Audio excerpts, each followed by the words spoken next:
오늘은 이제 부활을 기념하는 주일로 삼고 우리가 부활절을 지킵니다. 오늘이 4월 20일이 예수님이 진짜 부활한 날인지 모릅니다. 그러나 분명 우리 주님이 부활하셨기 때문에 그 날은 모르지만, 그래서 그 부활을 우리가 기념하자 해서 한 날을 정하여 부활절로 섬기고 있습니다. 부활은 매 주일이 부활입니다. 주님이 안식 후 첫날 부활하셨으니까 우리가 매 주일이 부활절이죠, 사실은. 그러나 우리가 익숙하면은 망각하게 되지 않습니까? 그죠? 그래서 익숙하면 또 잊어버리니까 한 날을 정해서 우리 부활을 다시 한번 기억하고 생각하자 해서 이제 부활주의를 우리가 지내는 겁니다. 그러다 보니까 교회사 가운데 이 부활주일이 같이 지내는 데는 없습니다. 서방교회라고 하는 교회사 가운데 초대교회가 하나였는데 이게 동방과 서방교회 이렇게 나눠지게 됩니다. 나눠지게 될 때 동방종교회라 그러죠. 우리가 러시아 종교회, 그리스 종교회 이런 걸 종교회를 동방종교회라 그래요. 그 동방종교회는 부활절 날짜가 이날이 아니고 좀 더 앞섭니다. 반면에 이제 서방교회 전통은 로마 캐톨릭이죠. 로마 캐톨릭 전통이었습니다. 그래서 중세 천년 동안 로마 캐톨릭은 이제 이 날짜를 이제 지내게 됐습니다. 그것도 한 8세기 경쯤에 스코틀랜드에 있는 이제 켈틱 기독교라고 있었는데 거기는 이제 날짜가 달랐습니다. 그래가지고 로마 캐톨릭이 이 영국을 점령하면서 이 부활절 문제로 아주 날짜 문제로 어려움을 겪게 돼서 이 로마 캐톨릭이 이제 강제적으로 켈틱 기독교를 점령하고 그리고 우리가 지금 오늘 정하는 이 날짜를 이제 통합하게 됩니다. 그런 이후에 한 1000년 동안 1517년까지는 이제 다 오늘 우리가 정하는 이 날짜로 부활절을 지키게 되었습니다. 그러나 이제 마틴 루터로 인해서 종교개혁이 일어나면서 성경으로 돌아가야 된다라고 하는 이제 주장이 일어났고 그 이후로부터 긴 시간 동안 아마 이제 개신교회와 개혁교회라고 이제 종교개혁교회와 로마 캐톨릭교회가 나눠지면서 종교개혁교회에서는 이제 이 부활절을 지키지 않았습니다. 부활절이라는 자체를 지키지 않았고 여전히 이제 로마 캐톨릭과 그 다음에 영국 성공회가 이 부활절을 정해서 이제 예배를 전했습니다. 그러다가 19세기가 좀 와서 이제 예전에 대한, 그러니까 교회 예전에 대한 많은 이제 신학적인 이게 좀 자유함이 일어나면서 자연스럽게 이렇게 한국교회 같은 다양한 교파가 존재하는 이런 상황 가운데 교회 성장에 있어서 매우 중요하기도 하고 또 우리가 익숙함이 잊어버릴 수도 있기도 하니까 그러면 우리도 부활절을 지키자. 그래서 그럼 언제 할 거냐? 자연스럽게 이미 서구 전통에서 쭉 해왔으니까 우리도 그냥 이 날을 지키자. 그래서 우리는 그냥 한국교회나 로마 캐톨릭이나 개신교회나 오늘 다 이렇게 부활절을 기념합니다. 그러니까 우리는 기념하는 날이지 이 날이 부활절이다 이렇게 생각하면 안 돼요. 오늘 기념하는 날이 이제 되는 겁니다. 그래서 우리는 부활은 있었으니까 그래서 그런 측면에서 우리 교회는 달걀 같은 걸 안 하잖아요. 그거는 의미가 없는 겁니다. 아무 의미가 없는 거라 만들 필요도 없고 만들어서도 안 되는. 더군다나 지금 달걀값이 너무 비싸가지고 아주 안 좋다고 합니다. 그러니까 사실은 성경의 가르침이 더 합당하다라고 생각을 좀 하게 됩니다. 그래서 오늘 우리는 이제 그럼에도 불구하고 우리가 부활절을 지키는 거 앞서서 말씀드렸듯이 부활의 의미를 다시 한번 생각하고 우리의 신앙을 점검하자라고 하는 겁니다. 그래서 우리에게서 가장 중요한 날은 주일이에요. 주일은 성탄절이자 부활절이기 때문에 그렇습니다. 가장 중요한 날은 주일입니다.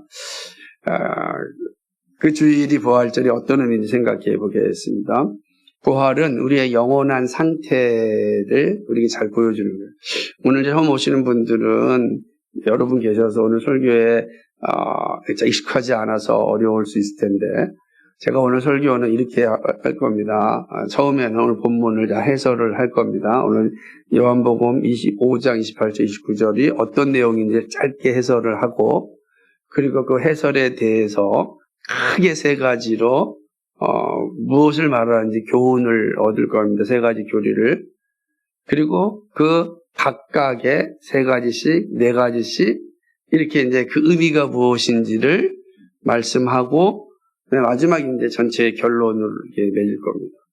그러니까 설교할 때 설교는 이런 구조로 가고 있구나. 그래서 길을 잃어버리지 않았어요. 우리 주일학교 친구들 길을 안 잊어버려요. 잘 알아서 이렇게 기록하고 있어서 나중에 이 설교 기록 노트를 보면 정말 훌륭해요. 그러니까 혹시라도 어려운 분이 있을까봐 말씀드립니다. 우리가 본 요한복음 5장 28절 29절은 예수님께서 38년 된 그 병자를 고치신 후에 그를 향하여 이제 나았으니 집으로 돌아가라 라고 하는 그런 이야기 가운데 주어지는 말씀입니다. 근데 이 38년 된 병자를 고친 안식일이다 보니까 옆에 있는 유대인들이 이제 예수님을 핍박하기 시작한 거죠. 어떻게 안식일을 할 수 있느냐라고 하는 것입니다. 그러니까 예수님이 안식일을 더럽혔다라고 하는 이제 비난을 받습니다. 그러자 예수님께서 그 얘기를 듣자 잘 됐다 하시고, 이 비난받는 상황 가운데 오히려 이 사건을 통하여 예수님이 안식일의 주인일 뿐만 아니라 생명과 사망의 주인이라는 사실도 더불어 증거하십니다. 주님의 말씀을 통하여 죽은 자의 부활이 자신의 능력에 의하여 발생할 것임을 알려주십니다. 주님은 부활이라고 하는 놀라운 주제를 말씀하시면서 이렇게 이야기합니다. 이제 놀랍게 여기지 말라. 이게 엄청 놀라운 일이기 때문에 선언하는 거야. 놀라워하지 말라라고 이야기하는 것입니다. 사실은 이거 엄청나게 신비한 이야기고 놀라운 이야기잖아요. 죽은 자가 살아난다는 거니까 놀라우지 말라라고 이야기합니다. 본문은 우리에게 단순하지만 아주 중요한 사실을 선포하고 있습니다. 그것은 바로 부활의 선포입니다. 무덤 속에 있는 자가 다 그 음성을 듣고 그 음성을 들을 때가 오나니 나오리라. 무덤 속에 있는 자가 주님의 음성을 들을 때 다 부활한다라고 하는 사실을 선언한 것입니다. 흙으로 죽은 자들의 몸이 다시 살아나서 듣고 움직이면서 생명을 증거할 것입니다. 이걸 이제 말씀하셨습니다. 이 부활의 첫 열매가 누구이십니까? 예수 그리스도입니다. 그리고 누구든지 부활의 첫 열매이신 예수님의 음성을 들으면 부활하게 됩니다. 이때 부활하는 자들의 수는 무덤 속에 있는 전부입니다. 살아있는 사람들뿐만 아니라 무덤 속에 있는 모두, 그 사람이 악인이든 그 사람이 의인이든 예수를 믿는 사람이든 예수를 믿지 않는 사람이든 다 부활할 것입니다. 선한 사람이든 악한 사람이든 어떤 종류로 무덤에 들어간지 이유 불문하고 다 부활하게 될 것입니다. 물론 이 부활에 있어서 의인들과 악인들 사이에는 큰 부분이 있습니다. 악한 자들 역시 그들의 무덤이 아무리 든든히 잠겨 있을지라도 주님의 음성을 듣자마자 일어날 것이고, 경건한 자들도 다 주님의 음성을 듣자마자 무덤 가운데 부활할 것입니다. 그러나 악인들은 영원한 형벌을 받는 자리로, 의인들은 영원한 행복, 영원한 생명의 자리로 부활하게 됩니다. 부활한 죽은 자들의 부활이 있다라고 하는 것이 오늘 예수님께서 하신 말씀이에요. 이게 핵심입니다. 죽은 자들이 부활한다. 그래서 선언이죠. 오늘 우리도 이 말을 들으면 막 속에서 갈등이 생깁니다. 무슨 죽은 자가 다시 살아. 그런 거 본 적이 없는데? 라는 사람도 있을 것입니다. 그런 유대인들 가운데 어떻겠습니까? 유대인들도 특별히 나중에 살펴보겠지만 사두개인 같은 사람들은 아주 부활을 믿지 않았기 때문에 예수님의 말씀에 대해서 분노를 가지고 있었습니다. 그러니까 놀랄 수밖에 없는 거죠. 그러나 주님은 선언합니다. 죽은 자가 부활한다. 무덤에 있는 모든 자가 부활한다. 경건한 자나 중생한 자나 악인이나 부정한 자나 다 이 땅에 살다 죽은 자들이 흙으로 돌아가서 먼지와 같이 되었다 할지라도 다 부활할 것이다. 이게 예수님께서 하신 선언입니다. 자, 이렇게 죽은 자들이 부활이 있다고 하는 이 사실, 이 선언에 대해서 좀 자세히 살펴보도록 하겠습니다. 사실은 신자에게, 그리스도인에게 부활을 우리 믿음의 근본입니다. 그러니까 그리스도인에게 있어서의 이 부활은 우리의 근본이고 토대이고 핵심이 되는 것입니다. 부활이 없는 신앙이라는 건 사실은 온전하지 못할 뿐만 아니라 가장 또 불쌍한 사람이 됩니다. 우리의 믿음은 부활을 바라보면서 오늘을 살아가는 겁니다. 부활이 있기에 오늘의 고난도 견뎌내는 거예요. 그런데 부활이 없다고 한다면 우리의 믿음은 참으로 헛것이고 가장 불쌍하고 어리석은 것이 되는 것입니다. 그래서 부활은 믿는 자들의 신앙의 근본이 됩니다. 그래서 예수 믿는 사람들의 신앙의 그 견고한 토대가 뭐냐? 이게 바로 부활입니다. 부활입니다. 내가 부활한다라고 하는 것이죠. 신앙의 근본이 이 부활을 제대로 아는 건 참으로 중요합니다. 이제 이 첫 번째, 중요한 첫 번째를 들어갑니다. 부활에 대한 성경의 증언입니다. 부활에 대한 성경의 증언은 부활의 확실함을 우리에게 알려주고 있습니다. 우리는 구약성경과 신약성경에 보면 이 부활의 어떤 증거들을, 또 흔적들을 이렇게 좀 볼 수가 있습니다. 무슨 말이냐면 구약성경과 신약성경에서는 하나님의 능력으로 죽은 자를 살릴 수 있다는 그런 역사를 여러 군데에서 접하게 됩니다. 구약성경 열왕기상 10장 22절을 보면은 당시에 사르밧는 과부에게 아들이 있었는데 그 아들이 죽었습니다. 그런데 놀랍게도 그 아들이 다시 살아나는 그런 역사가 기록되어져 있습니다. 열왕기하 4장 35절에는 이제 수넴 여기는 한 여인의 아들이 죽었는데 그가 다시금 선지자로 말미암아 살아난 역사가 기록되어져 있습니다. 열왕기하 13장 21절에는 아주 놀라운 것입니다. 이거는 어떤 사건이냐면 선지자 엘리사가 이제 죽어서 그의 묘실에 던져졌는데, 묻혀 있었는데, 그 묘실에 시체가 던져졌을 때 살아난 그런 장면들을 보게 됩니다. 이런 어떤 역사적인 사건들이 구약성경에 잘 나타나 있습니다. 근데 구약성경에만 이런 게 있는 것이 아니고, 신약성경에도 이런 기록들이 나타납니다. 마가복음 5장 41절에 보면은 백부장 야이로의 딸이 다시 죽었다가 살아난 기록이 있습니다. 사도행전 9장 40절에는 이 도르가라고 하는 여인이 죽었다가 다시 살아납니다. 누가복음 12장 11절에서 15절을 보게 되면은 나인성 과부의 아들이 관에 실려 무덤으로 가는 중에 다시 살아납니다. 요한복음 11장 39절과 44절에는 그 유명한 나사로의 다시 살아남이 기록되어져 있습니다.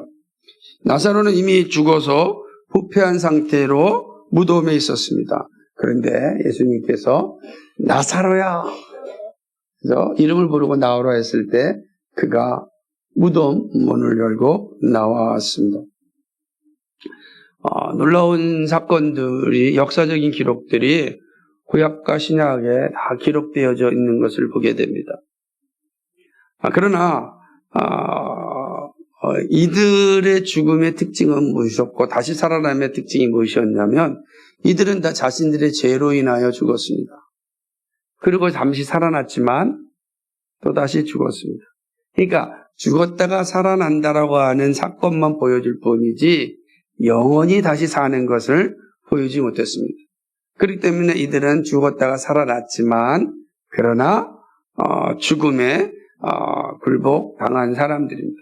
죄의 결과로 여전히 죄를 이기지 못한 것이죠. 그런데 예수님은 달랐습니다. 예수님은 죄가 없으신 분인데 죽으셨습니다. 그리고 놀라운 것은 3일 만에 부활하시고 그리고 승천하셨습니다.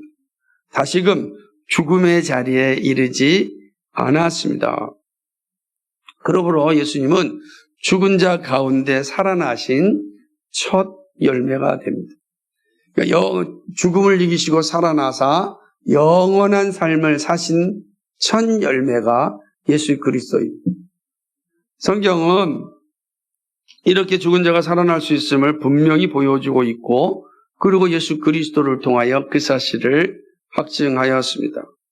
사람의 몸이 죽으며 먼지가 될 것이고 수많은 세월이 흐르면 다른 죽은 사람들의 먼지가 된 몸들과 섞일 터인데 어떻게 다시 살아날 수 있다는 말인가라고 얼마든지 생각을 할 수가 있습니다.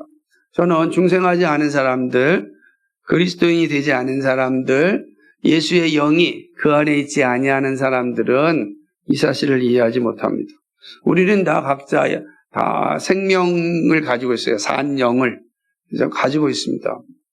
레페시라고 하는 우리의 영이 다 있지만, 그러나 여기에 성령이 임하지 아니하면 살아나지 않습니다. 우리의 영이 깨어나지 않습니다. 깨어날 때 비로소 새로운 세상을 보는데 깨어나지 않으면 모르는 거야. 그 이해가 됩니다. 이게 얼마나 어려운 일이에요. 놀라지 말라. 이게 맞는 말이에요. 이해할 수 없는 일들이 사실 일어난 건 맞습니다. 그러나 성경은 이렇게 얘기합니다. 사람에게는 불가능하다. 유한한 우리는 불가능하지만 하나님은 가능하다라고 이야기합니다. 그 사실을 구약과 신약의 역사적 사건을 통하여 보여주신 거예요. 구약의 역사, 아까 앞서 살펴봤던 수넴 여인, 사르밧 과부, 나사로, 도로가, 이런 야이로의 딸, 이 자체만으로도 어마어마한 이적적인 사건 아닙니까? 가능하다. 그 사람이 할 수 있는 일 아닙니다. 그렇죠? 전능하신 하나님의 능력은 못하실 일이 없기 때문입니다. 성경 안에서도 예수님 당시에서 이러한 이야기에 아주 비판적인 사람이 있었는데, 마태복음 22장 28절을 보면 나타난 사두개인이라고 하는 사람, 이 사두개파 사람들인데, 바리새파가 있고 사두개파가 있어요. 파벌이 있었는데, 이 사두개파 사람들은 부활을 믿지 않았습니다. 예수님께 나와서 7 남편과 연속적으로 결혼한 어떤 여인을 가상하면서 부활을 부인하는 질문을 던졌습니다.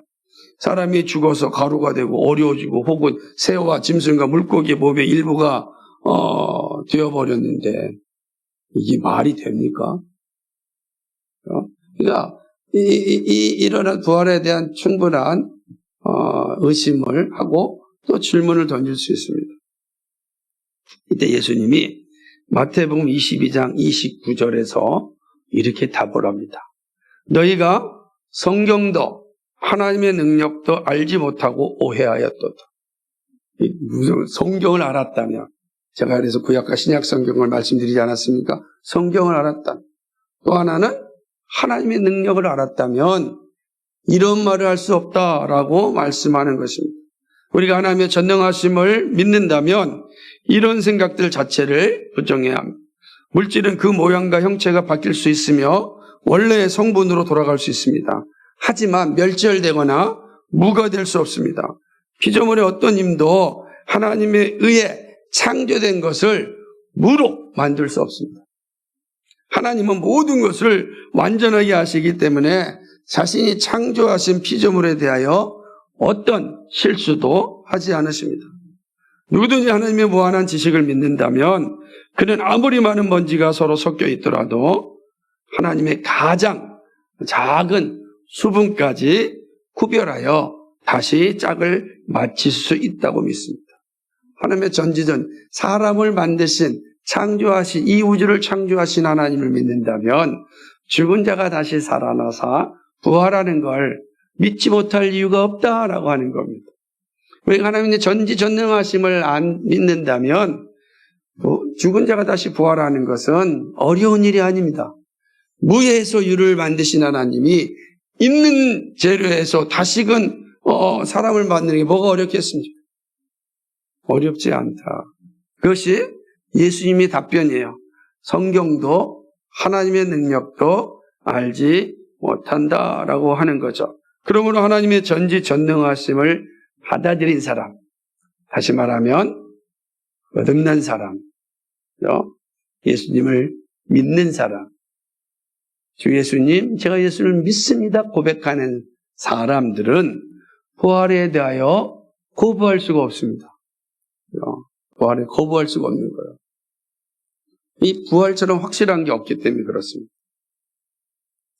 이것이 우리가 오늘 말씀을 통해서 첫 번째 살펴본 부활에 대한 성경의 증언입니다. 이제 두 번째로 그래서 이 부활의 특성이 어떤 것인지 오늘 말씀을 통해 생각해 보도록 하겠습니다. 부활에 대하여 생각할 때는 세 가지를 생각할 수 있습니다. 첫 번째, 누가 부활하였는지, 그리고 무엇이 부활하였는지, 그리고 세 번째, 어떻게 죽은 자가 부활하였는지를 우리가 생각해 보고자 합니다. 이 세 가지에 대한 질문과 답을 찾으면서 부활한 사람들의 특성이 어떤지 한번 우리 찾아가 봅시다. 첫 번째, 누가 부활하였습니까? 요한복음 5장 28절 29절은 이 질문에 답을 줍니다. 이를 놀랍게 여기지 말라. 무덤 속에 있는 자가 다 그의 음성을 들을 때가 오나니 선한 일을 행한 자는 생명의 부활로, 악한 일을 행한 자는 심판의 부활로 나오리라. 예수님이 뭐라고 말씀하십니까? 무덤 속에 있는 자들이 다 부활한다고 말씀하는 것입니다. 모든 죽은 자들이 부활할 것입니다. 고린도전서, 신약성경에 고린도전서라는 게 있는데 15장 51절과 52절을 보면 이렇게 이야기합니다. 보라, 내가 너희에게 비밀을 말하노니 우리가 다 잠잘 것이 아니요 마지막 나팔에 순식간에 호련히 다 변화되리니 나팔 소리가 나며 죽은 자들이 썩지 아니할 것으로 다시 살아나고 우리도 변화되리라. 아멘. 죽은 자들이 썩지 아니할 것으로 다시 살아나. 주의 나팔 소리, 주의 음성을 들을 때 그렇다는 것입니다. 그들이 기다리는 바 하나님께 향한 소망을 나도 가졌으니 곧 의인과 악인이 부활이 있으리라 함이니라. 사도행전 24장 15절에 있는 말씀입니다. 이렇게 모든 인류는 다 부활합니다. 예외 없이 부활합니다. 이 땅에는 부활이 없다고 생각하는 사람들이 많습니다. 그러나 성경은 아주 담대하게 단호하게 증거합니다. 부활이 있을 것이고 모두가 마지막 심판 앞에 서게 됩니다. 이 부활이 것이었다면 2000년의 기독교 역사 다 무너지고 말 겁니다. 거짓말했는데 거짓말을 믿는 세상이 존재한다고요? 그러지 않습니다. 마치 모든 사람이 죽음을 준비하듯이 부활도 우리에게 예비되어 있습니다. 우린 다 죽음을 예비하고 살지 않습니까? 우린 다 죽음을 향해 사는 사람.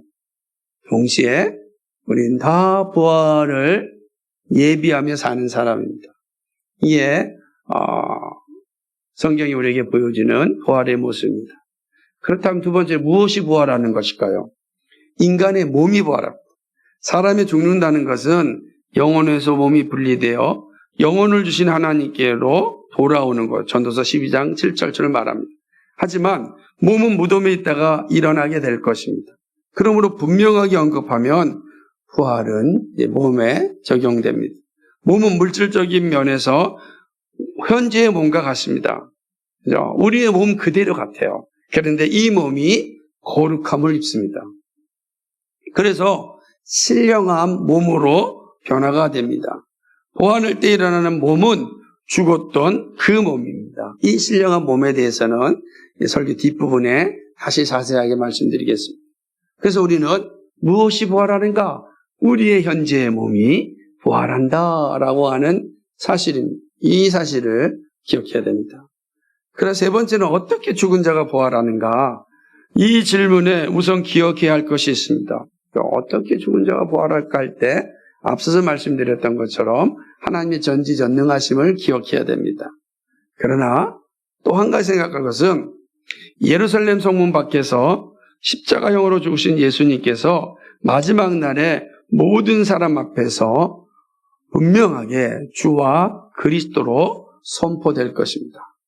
주님께서는 고린도전서 15장 1절 3절에 있는 말씀처럼 약속하신 대로 부활하셨습니다. 하나님의 전능하심 그리고 예수님께서 성경의 약속대로 부활하셨습니다. 죽음에서 부활하신 주님께서 이제 때가 되면 자신의 지체들을 죽음에서 건져내십니다. 우리가 기억해야 될 것은 거듭난 사람은 새 생명을 얻는 사람이지만 동시에 그리스도인들은 부활하신 주님에게 붙여진 신비한 연합으로 관계가 맺어진 존재입니다. 그래서 예수님은 나무이고 우리는 그 몸에 묻은 가지입니다. 그 신비한 연합이에요. 이미 주님께서 부활하셨는데 우리가 육신의 몸을 입고 있지만 우리가 한 성령으로 한 성령 그리스도의 영으로 우리 안에는 그리스도의 영으로 우리가 하나가 되어 있습니다. 그리스도의 영이 우리 몸에 오셨습니다. 그래서 그리스도의 영이 우리 안에 계시고 그리고 그리스도의 영과 우리 안에 그리스도의 영이 하나로 신비하게 연합되어져 있습니다. 이 연합된 이 상태가 이제 마지막 날 주님께서 오셨을 때 우리를 부르시면 죽은 자의 모든 몸이 다시금 그리스도와 함께 하게 되는 것입니다. 죽음에서 다 그 지체를 건져내십니다. 이때 신자는 성령의 역사로 인하여 주와 연합된 복된 상태이기에 죽음에서 일어나게 되는 것입니다. 이처럼 예수님과 하나가 된 신자들은 부활하신 예수님이 다시 오실 때 모두 다 살아나는 것입니다. 로마서 8장 11절에 바울 목사님께서 이렇게 이야기합니다. 예수를 죽은 자 가운데서 살리신 이의 영이 너희 안에 거하시면 그리스도 예수를 죽은 자 가운데 살리신 이가 너희 안에 거하시는 그의 영으로 말미암아 너희 죽을 몸도 살리시리라. 아멘. 그리스도의 영이 살아나셨습니다. 그런데 우리 안에 그리스도의 영이 계신단 말이에요. 그 영이 우리를 다시금 살려내십니다. 예수 그리스도는 죽은 자 가운데서 다시 살아나사 잠자는 자의 첫 열매가 되셨습니다. 고린도전서 15장 20절의 증언입니다. 따라서 그리스도에게 속한 자들은 주님이 재림하실 때에 다 부활할 것입니다. 이때 그리스도께 속한 자들은 말로 다 표현할 수 없는 기쁨으로 나올 것입니다. 그래서 우리의 부활의 증거는 바로 그리스도이고 그리스도의 영이 우리 안에 거하기에 주님 재림하실 때 그리스도의 영이 우리 모든 육신 가운데 함께함으로 다 우리의 몸이 부활할 겁니다. 비약속의 말씀입니다.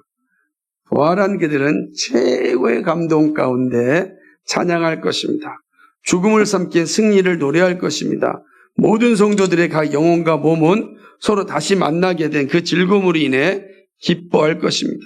본향으로 돌아와 사랑하는 사람들과 함께 만나는 그 즐거움을 이루 말할 수 없습니다. 여러분, 사랑하는 사람들과 잠시 헤어졌다가 다시 만나게 됩니다. 서로 알아볼 것이고 이 땅에서 복음과 함께 고난받았던 그 모든 삶들을 다 잊고 그 안에서 주님이 주시는 기쁨을 누리게 되는 것입니다. 얼마나 행복한 시간이고 있습니까? 근데 그 시간이 영원합니다. 영원한 것입니다. 그런데 여기서 기억해야 될 것은 악한 자들도 공의를 나타내실 의로운 심판주이신 그리스도의 능력에 의해 부활할 겁니다.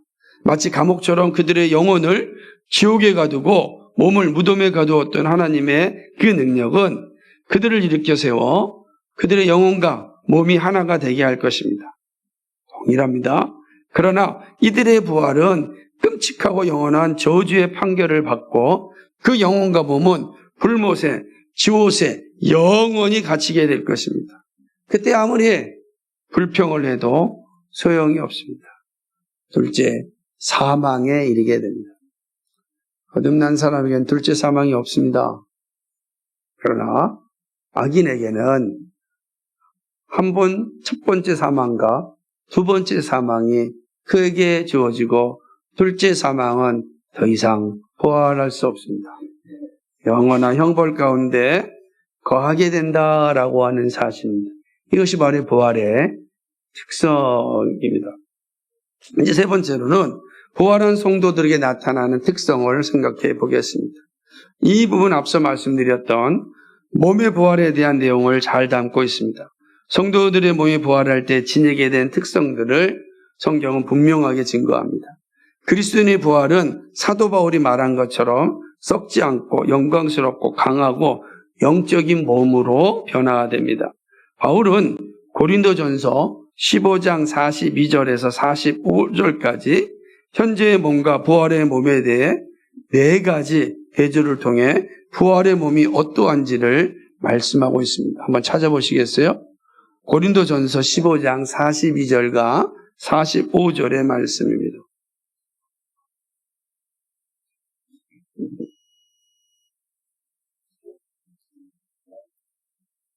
같이 쭉 읽습니다. 이게 같이 읽어야 이 의미가 더 분명하게 들어와요.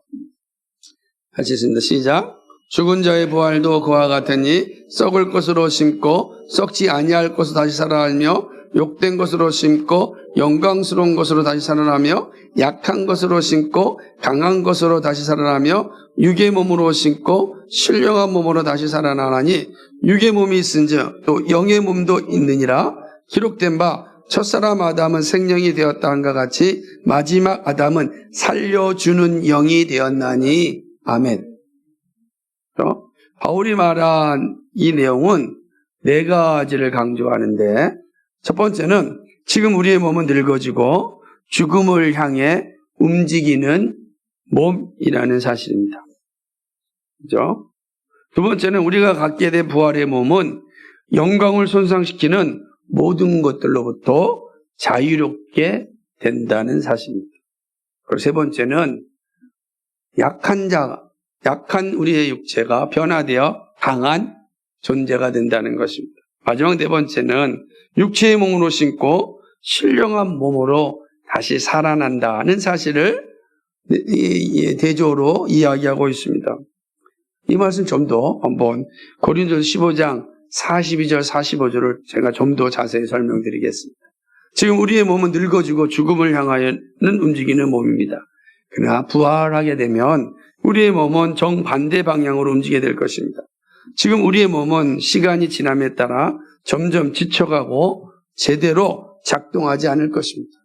그것은 첫사람 아담의 후손들이기 때문에 그렇습니다. 그리고 첫사람 아담의 진 원죄로 인하여 우리의 육체는 죽음을 향하게 되어 있습니다. 반드시 죽게 되어 있습니다. 잠시 유예된 거지 사면된 게 아닙니다. 그래서 우리의 육체는 반드시 사라지게 되어 있는 것입니다. 그러나 부활의 몸은 점점 더 생기와 활력으로 가득 찰 것입니다. 그날에 스가랴 선지자가 한 말씀처럼 놀라운 놀라운 변화를 보게 되는데, 구약 성경에 스가랴 선지자가 스가랴서 12장 8절에서 이런 말씀을 했습니다. 제가 말씀합니다. 그날에 여호와가 예루살렘 주민을 보호하리니 그 중에 약한 자가 그날에는 다윗 같겠고, 다윗의 족속은 하나님 같고 무리 앞에 있는 여호와의 사자가 될 것이라. 아멘. 놀랍지 않습니까? 예루살렘 주민을 보호한데 누구죠? 그리스도인을 얘기합니다. 중생한 사람들 얘기합니다. 그 중에 약한 자가 있는데 그가 다윗 같게 된다. 구약 성경의 가장 위대한 장군 중 하나, 전사 중 하나, 그죠? 다윗 아닙니까? 다윗같이 된다. 이건 비유적인 겁니다. 우리가 정말로 약한 우리의 육신이 변하여 강한 존재가 됩니다. 더 이상 질병이 우리를 괴롭히지 않습니다. 마음의 고통으로 인하여 슬퍼하지 않습니다. 이 땅에서 얼마나 많은 슬픔이 많습니까? 그죠? 그러나 그 슬픔을 다 이겨낸다라고 하는 것입니다. 이 땅에서는 가장 강한 몸이라도 점점 기력을 잃고 소모되어 반드시 죽게 됩니다. 따라서 아무리 강한 몸이라도 현재의 몸은 연약하고 허약하다고 할 수 있습니다. 우리 청년들이 그냥 헬스장 다니면서 막 몸을 어마어마하게 제가 지금 이게 만져보면 돌덩이를 만지는 것 같아요. 이야, 멋있어요. 영원하지 않아요. 이 땅에서 영원하지 않다고. 제 몸을 믿지 못하겠지만 저도 한때는 땅 했는데 다 이렇게 이제 배도 나오고 근육도 풀어지고 그러는 자연스럽습니다. 우리의 몸이 그렇습니다. 그러나 여러분, 부활할 때 우리의 몸은 강하고 담대한 몸이 됩니다. 육체의 피곤이란 약한 죽음 육체에는 해당되는 것이지 영광스러운 부활의 육체에는 전혀 해당하지 않습니다.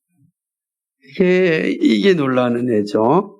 뿐만 아니라 우리가 갖게 될 부활의 몸은 영광을 손상시키는 모든 것들로부터 자유롭게 됩니다.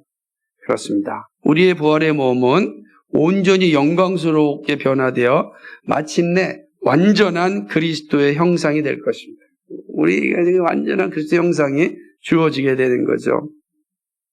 부활을 입은 우리는 마침내 하나님께서 본래 의도하신 모습대로 될 것입니다. 다시 말해 부활의 몸은 통해서 하나님께서 우리를 창조하셨을 때 바라셨던 그 모습, 그죠? 그 무죄 상태에 있었던 그 아담을 향한 그 모습, 그죠? 그 부르심에 합당한 삶을 살 수 있게 될 것입니다. 지금 우리의 몸은 하나님께서 창조하셨던 대로 완전히 빛나는 사람으로 존재할 수 있는 그 길을 방해하고 있습니다. 그러나 부활할 때는 방해가 없습니다. 여러분, 무죄 상태에 태어났다 할지라도 변화할 수 있었습니다. 그렇지 않습니까? 죄가 없는 상태에서도 변화할 수 있는 일이 있었지만 이 영원한 상태, 이 부활의 상태는 더 이상 죄를 지을 수 없는 상태입니다. 죄를 지을 수 없는 상태. 우리가 이 땅에 육신을 입고 살아가고 거듭난 백성이라 할지라도 우리는 죄를 이길 수 있고 죄와 싸울 수 있지만 죄를 지을 수 있는 상태에 살아갑니다. 그래서 고통스럽고 가슴 아프고 힘들어합니다. 하지만 영원한 상태, 부활의 상태는 더 이상 죄를 지을 수 없습니다. 그리고 죄로부터 완전히 해방된 상태예요. 우리 하나님이 원래 원하셨던 그 영광스러운 상태로 우리는 변화되는 것입니다. 지금도 그 영광을 희미하게나마 엿볼 수 있지만 훗날에는 완전한 영광을 보게 될 것입니다. 성도들의 아름다움은 온몸을 통하여 발산됩니다. 그들의 몸 전체가 영광 가운데 부활하여 주님께서 변화산에서 보여주셨던 그 영광스러움을 나타낼 것입니다. 우리의 몸은 새 창조에 걸맞는 몸으로 부활합니다. 하나님께서 우리를 위해 계획하신 영광으로 온전히 빛나는 몸 말입니다. 그 아름다운 몸이 부활할 때 우리에게 주어지는 것입니다. 더 이상 비교하지 않고 더 이상 갈등하지 않습니다. 그로 인하여서 우리가 힘들어하는 일도 없을 것입니다. 그날을 생각해보면 얼마나 감사하고 힘이 되는지 모릅니다. 또한 약한 우리의 몸이 강한 몸으로 변화될 뿐만 아니라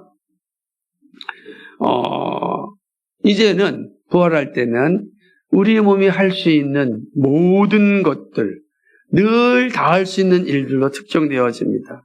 우리가 있게 될 부활의 몸은 삶을 마음껏 구가할 수 있는 힘있고 유능한 몸입니다. 부활의 몸은 죽음에서 벗어난 몸, 몸을 썩게 만드는 것에서 벗어난 더 풍성한 생명, 더 풍성한 생기, 더 풍성한 활력을 향하는 몸입니다. 바울이 여기서 우리에게 제시하는 이상은 완전히 살아있는 삶, 하나님을 향하여 열려있는 삶, 하나님이 안겨주시는 창조적인 그런 삶입니다. 그래서 삶에는 사실 그저 산다 이렇게 말할 수 있는 것들이 많이 있습니다. 그저 산다. 왜 삽니까? 그냥 삽니다. 이거 정말로 불쌍한 사람이잖아요. 그 사실은 부활의 소망과 영광을 아는 사람은 그저 삽니다, 그냥 삽니다 할 수가 없어요. 왜냐하면 이 몸이 거룩한 몸을 입고 그 영광 가운데 들어갈 몸인데 왜 그저 삽니까? 왜 그냥 삽니까? 그 부활의 영광을 바라본다면 그런 말을 할 수가 없다라고 하는 것입니다. 부활할 때 성도들의 몸은 모든 부패의 근원을 무덤 속에 남겨두고 썩지 아니할 몸으로 부활할 것입니다. 부활의 몸은 아름답고 사랑스러우며 완벽한 조화를 이룰 뿐만 아니라 화려하고 찬란할 것입니다. 또한 육체의 몸으로 신고 신령한 몸으로 다시 살아납니다. 우리의 현재의 몸은 첫사람 아담의 몸과 같습니다. 현재 우리의 몸은 썩기 쉽고 굴욕과 무능력이 특징입니다. 이에 비해 우리의 부활의 몸, 마지막 아담, 즉 그리스도의 몸과 같을 것입니다. 그 몸은 정말 놀라운 활력과 생기가 있을 것입니다. 영광과 능력으로 가득할 것입니다. 가장 중요한 점은 그 몸이 영으로 살아있고 영에 가장 어울리는 몸일 것입니다. 신령한 몸은 영에 의해 살아있게 되는 진짜 몸이 됩니다. 여러분, 우리의 육신은 다 죄로 말미암아 썩어져 가는 몸입니다. 그런데 성령이 우리 안에 들어오심으로 우리의 몸을 거룩하게 하신 겁니다. 성령이 오셔야 거룩하게 되는 거예요. 육신 그 자체가 거룩해 되는 것이 아니라 우리는 생명력을 가지고 있어요. 첫사람 아담에게 주었던 그 산 영이 우리 안에 있어요. 그런데 이제는 부활한 자에게, 거듭난 자에게는 살려주는 영입니다. 영원한 영이 우리에게 주어집니다. 그 그리스도의 영이라 그러는 거예요. 그게 우리 안에 있습니다. 그러므로 우리는 정말 영광스러운 삶을 살아가는 것입니다. 신령한 몸이란 성도의 몸이 영으로 바뀐다는 뜻이 아닙니다. 생명력 있는 몸이 그리스도의 영으로 충만해진다는 뜻입니다. 영이 지닌 특성과 장점을 모두 지니게 된다는 의미입니다. 신령한 몸은 성령이 거하시는 몸이 될 것이고 성령이 역사하여 정말로 신령한 몸으로 될 것입니다. 부활의 몸은 영혼을 땅에 완벽하게 순종하게 하고 따릅니다. 몸의 활동을 막는 장애가 더 이상 없을 것입니다. 영혼을 거스르는 동물적인 욕구 역시 더 이상 존재하지 않을 것입니다. 몸을 쳐서 복종시킬 필요가 없을 것이고 하나님을 섬기기 위해 억지로라도 몸을 일으켜 세워가는 일도 없을 것입니다. 부활의 몸은 최상의 상태이기 때문에 영혼처럼 날렵고 활동적일 것입니다. 여러분, 우리가 혹시 오해해야 될 하는 것 가운데 하나가 뭐냐면, 우리는 이 땅에서 장애를 입은 것에 대하여 부활할 때 하나님 나라에서 어떨 것인가 이렇게 생각을 합니다. 근데 여러분 한번 잘 생각해 보실 때 예수님이 부활하신 몸을 보여주실 때 뭐가 있었습니까? 손자국도 있고 창자국도 들어있습니다. 부활한 몸이 그대로 있습니다. 그러므로 우리가 이 땅에서 상처받고 흠이 있는 모든 몸들 그대로 부활할 때 나타납니다. 근데 다른 점이 있습니다. 그것은 뭐냐면 이 땅에서는 죄로 인하여서 우리가 비교하며 살아가지만 그러나 하나님 나라에서는 비교 자체가 불가능합니다. 그 나라는 그 하나님의 관점에 볼 때는 사실 우리 모두가 다 장애를 입은 사람입니다. 우리 가운데 하나님 편에 합당한 사람이 누가 있겠습니까? 아무도 없습니다. 우린 다 장애를 입어서 경중만 있을 뿐이죠. 그죠? 그런데 타락한 인간이 조금 힘이 있다고 능력이 있다고 잘난 체 하면서 비교하는 겁니다. 그게 죄악된 상태의 모습입니다. 부활의 상태에는 이것 자체가 없습니다. 하나님의 영광을 나타내는 모든 사람이 다 하모니가 되어서 하나님을 영화롭게 하며 살아갑니다. 그래서 더 이상 거기는 비교가 없어요. 그러니까 슬픔도 없어요. 그러니까 눈물도 없어요. 모든 사람이 각자의 영역에 각자가 받은 은사대로 하나님을 영화롭게 하는 일에 다 쓰임받습니다. 그게 바로 하나님 나라의 모습이라고 할 수가 있는 것입니다. 이 영광이 우리에게 주어집니다. 그러나 여기서 또 하나 잊지 말아야 될 것은 악인들의 부활의 상태에 대하여 성경이 말하고 하는 것을 보아야 됩니다. 놀랍게도 성경은 악인들의 부활에 대해서 기록하고 있지 않습니다. 다니엘서 12장 2절을 보게 되면 이런 말로 다 끝납니다. 땅의 티끌 가운데서 자는 자 중에 많은 사람이 깨어나 영생을 받는 자도 있겠고 수치를 당하여 영원히 부끄러움을 당할 자도 있을 것이라. 아멘. 악인들이 부활에 대해 딱 두 가지 얘기합니다. 수치를 당하고 영원히 부끄러움을 당할 자라. 영원토록 혐오스러운 부활체로 일어날 것입니다.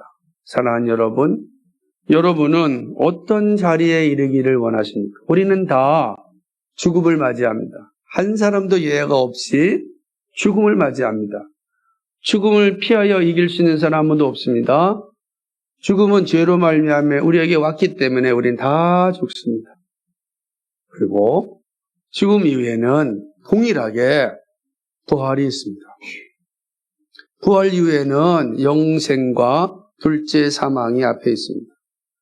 여러분 어디 자리에 가시기를 원하십니까? 그럼 잘 생각해야 됩니다. 우리 모두가 영원한 상태, 부활의 영광 가운데 들어가기를 주님의 이름으로 간절히 축복합니다. 말씀을 맺겠습니다. 부활은 기독교 신앙의 중심적인 기둥과도 같습니다. 부활을 믿는다는 것은 곧 인류의 부활이 예수님에게서 시작되었음을 믿는 일입니다. 예수님의 부활을 믿는다는 것은 당연히 자신의 부활을 믿는다는 것입니다.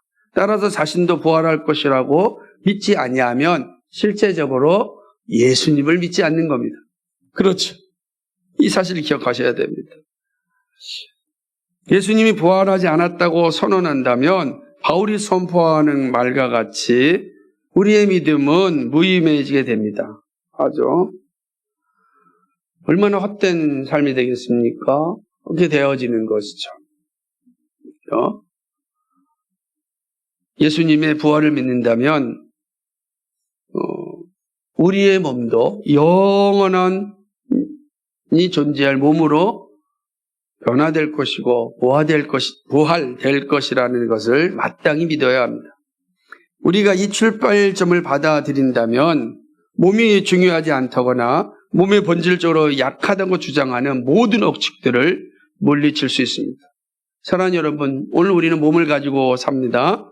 그리고 부활의 때가 되면 그때도 이 몸을 갖게 될 것입니다. 그렇게 죽은 이후에 또 이 몸으로 살아야 하므로 지금부터 우리가 할 일은 우리의 몸을 가지고 잘 사는 법을 배우는 게 중요합니다. 그렇지 않겠습니까? 우리의 몸 잘 지켜야죠. 우리의 몸을 함부로 상하게 해서는 안 되는 겁니다. 복음과 함께 고난받은 영광의 상처가 아니라면 우리의 몸을 잘 관리하는 게 중요한 것입니다. 부활신앙은 우리가 이 땅에서 당하는 환난을 이길 수 있는 힘이 됩니다. 소망이 없는 자는 슬퍼하지만 신자는 부활의 소망을 가졌습니다.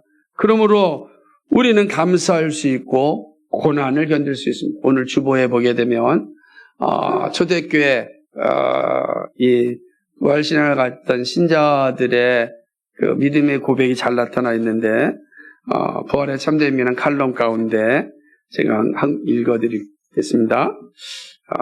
여러분이 가서 읽으세요라고 하고 싶은데 이 말씀을 한번 잠깐 읽겠습니다. 초대교회에 순교자였던 심포로사와 7 아들의 이야기입니다. 이게 황제 히드리아누스의 우상숭배를 요구받았을 때 당당하게 거절하였습니다. 심포로사는 황제에게 말하기를 당신은 죽음의 두려움이 나의 마음을 움직일 수 있을 것이라 생각합니다. 그러나 나는 당신이 그리스도의 이름 때문에 죽인 나의 남편 게톨리우스와 함께 안식하게 되기를 간절히 사모하고 있습니다. 결국 심포로사는 목에 큰 돌을 매달아서 죽었습니다. 그리고 다음날 7 아들을 데리고 와서 우상하게 절할 것을 요구받았습니다. 그러나 7 아들도 꿈쩍하지 않았습니다. 결국 히드리아누스는 이들을 7개의 말뚝에 묶고 첫째 크레스켄스의 목을 찌르고 둘째 율리아누스는 가슴을, 셋째 네메시오스는 심장을, 넷째 프리미티부스는 배를, 다섯째 유스티누는 등을 검으로 찌르고 여섯째 스트락테우스는 옆구리를, 일곱째 유니기우스는 머리로부터 아래까지 둘로 가르라는 명을 받았습니다. 끔찍하죠. 여러분 생각해 보세요. 도대체 이런 고난과 이 고통을 감당할 수 있는 힘이 어디서 있었겠습니까? 육신은 죽어도 다시 부활한다. 주님 안에 참된 안식을 얻을 수 있다는 이 확신이 바로 믿음의 선배들에게 있었기 때문에 그렇습니다. 그러므로 우리가 이 땅에서 겪는 많은 환난이 있지만 두려워하지 마십시오. 그죠? 부활의 소망을 가지셔야 됩니다. 그러면 우리는 감사할 수 있고 이 땅에 주어진 고난을 견딜 수 있습니다. 우리에게는 약한 목과 아픈 현실이 있다고 절망하지 마시기 바랍니다. 모든 것이 회복될 것입니다. 이 땅에 가졌던 부족함이 하나님 나라에서는 아름답게 변화될 것입니다. 그렇죠? 서로를 향한 외적인 박탈감이 없습니다. 부활의 영광 가운데 모두가 다 아름다움을 소유하게 됩니다. 그러나 예수 믿지 않는 자에게는 이 영광스러움과 아름다움을 볼 수 없습니다. 성도들의 몸은 해처럼 밝게 빛나지만 악인들의 몸은 흉측한 모습을 가지게 될 것입니다. 의인의 부활에 이르고자 한다면 우리 예수 그리스도를 영접해야 됩니다. 부활이시오 생명이신 예수를 믿어야 됩니다. 예수 믿음으로 그리스도의 지체가 되고 성령의 전이 되면 반드시 기쁨 가운데 새로운 세상을 맞이하게 될 것입니다. 그리고 마지막 날에 생명의 부활로 나올 것입니다. 지금 이 땅의 삶은 천국을 준비하는 시간입니다. 부활을 시작하는 시간입니다. 더욱 주님을 의지하고 믿음으로 살아야 합니다. 온 힘을 다하여 주님을 예배하고 경배하는 삶을 살아야 합니다. 우리에게 주어진 짧은 시간에 더 기쁨으로 주를 찬양할 수 있어야 합니다. 여러분의 입술을 열어 찬양할 수 있어야 됩니다. 여러분 우리가 찬양할 수 있는 이 놀라운 자격도 500년밖에 되지 않았습니다. 500년 전에는 1000년 동안은 우리가 이 예배당에서 찬양도 못 불렀다고요. 근데 종교개혁으로 말미암아 우리에게 찬양할 수 있는 자격도 주어졌습니다. 우리의 입술을 열어서 주님이 우리에게 주셨던 그 놀라운 사랑을 이때 불러야 되는 것입니다. 주 예수님, 제가 예수님을 믿습니다. 이 고백이 우리를 이끌어야 합니다. 사랑하는 여러분, 정말로 이 부활의 영광이 여러분 가운데 충만하게 임하기를 주님의 이름으로 간절히 축복합니다. 주 예수님을 믿으십시오. 그러면 그 영광이 여러분에게 반드시 임할 것이고 우리의 모든 삶은 해처럼 빛나게 될 것입니다. 우리가 그날 다 만날 때 수고했습니다. 서로 인사하고 서로 껴안고 함께 나눌 수 있는 그런 복을 누리기를 주님의 이름으로 간절히 축복합니다. 아멘. 거룩하시고 자비하신 하나님 아버지, 참 고맙고 감사를 드립니다. 오늘 우리에게 주신 이 진리의 말씀 가운데 우리 자신을 돌아봅니다. 부활의 영광을 바라보면서 오늘을 살아갑니다. 우리가 얼마나 소중한 존재인지 다시 한번 깨닫게 됩니다. 우리의 몸이 얼마나 소중한 것인지 다시 한번 생각하게 됩니다. 하나님 아버지, 정말로 예수를 믿고 아는 자라면 그 예수님이 주신 놀라운 부활의 영광을 누리게 될 것입니다. 주님, 오늘 이 자리에 함께 예비한 모든 성도들이 부활의 날에 다시 만날 수 있고 다시 함께 찬양하며 경배하며 그 기쁨을 누릴 수 있도록 은혜 베풀어 주옵소서. 감사하오며 예수 그리스도의 이름 받들어 기도하옵나이다. 아멘.